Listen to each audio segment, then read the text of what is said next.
Hi everyone, welcome back to Dravisha's world and this is Priyanka. ఈరోజు మన ఛానల్లో నేను చూపించబోయే మరొక రెసిపీ వచ్చేసి chicken curry and bagara rice. ఇక్కడ ముందుగా మనం చికెన్కి అయితే ప్రిపేర్ చేసుకుంటున్నాం.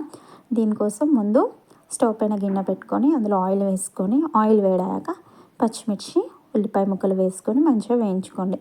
మంచిగా వేగిపోయాక అందులోకి కొద్దిగా అల్లం వెల్లుల్లి పేస్ట్ అండ్ అలాగే చిటికెడంత పసుపు వేసి మంచిగా వేయించుకొని మంచిగా మిక్స్ చేసుకున్నాక మనం కడిగి పక్కన పెట్టుకున్న చికెన్ కూడా ఇందులో వేసుకొని ఒకసారి మిక్స్ చేసుకోండి. చికెన్ పైన క్యాప్ పెట్టేసి ఒక 5 to 10 minutes ఉడికించుకోండి. చికెన్ అంతా కూడా చూసారా, ఇక్కడ చికెన్లోని వాటర్ అంతా బయటకు వచ్చేసి మంచిగా ఉడికిపోయింది. ఇప్పుడు ఇందులోకి మీ రుచికి సరిపడా కారం వేసుకొని ఒకసారి మిక్స్ చేసుకోండి.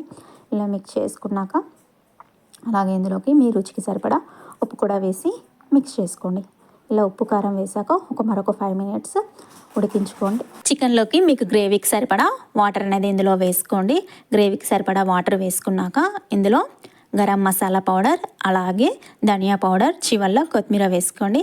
మన చికెన్ అనేది చక్కగా రెడీ అయిపోయింది.